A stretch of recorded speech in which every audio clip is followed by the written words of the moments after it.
Stop number 4. Overview of Morrison's Haven. You should position yourself at the railings overlooking the site. A century ago, the scene you would have surveyed here would have been dirty, noisy, busy and crowded.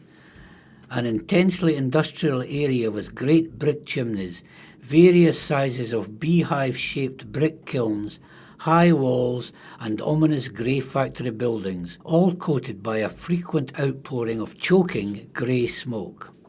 Today, looking north towards the 1950s brick bathhouse in front of the road, you might just glimpse the sea. The ancient harbour of Morrison's or Aitchison's Haven lies just beyond at the other side of the present main road. Before the harbour there was a draft, a place to safely draw up boats.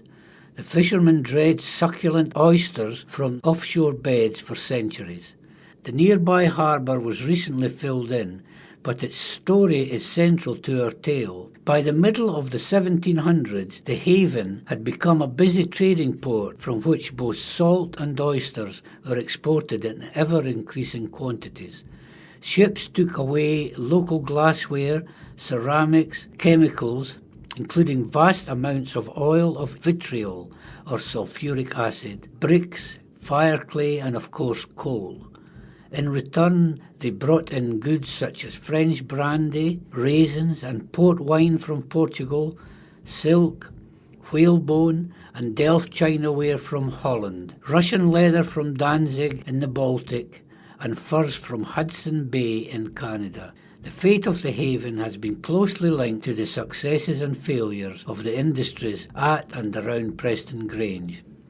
Right up to the late 1920s, ships were calling at Morrison's Haven to pick up loads of up to 600 tons of Preston Grange coal or bricks, but after lying disused for many years, it was filled in and the site was landscaped.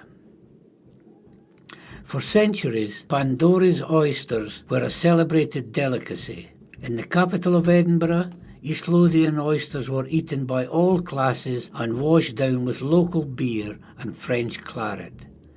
The market was lost when the scalps or oyster beds declined about 130 years ago. Blame for this was cast on the dredging methods used by Dutch and English competitors. Then spoil washed out from the mines onto the seabed caused pollution. The oysters were gone.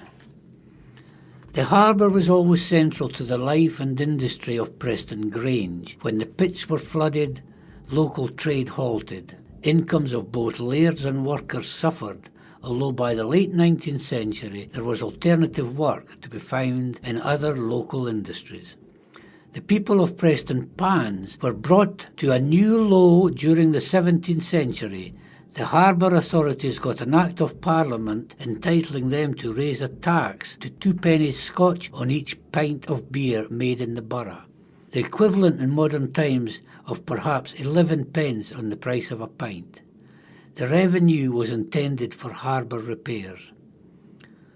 The last boat sailed out of Morrison's Haven with Preston Grange coal around 1930. From that year on, the harbour was left to silt up. Eventually it was filled in, but in between, several generations of Preston Pans children enjoyed it as their own swimming pool, heated by water discharged from the pit boilers. You have now reached the end of this track. Please pause your player until you reach your next stop.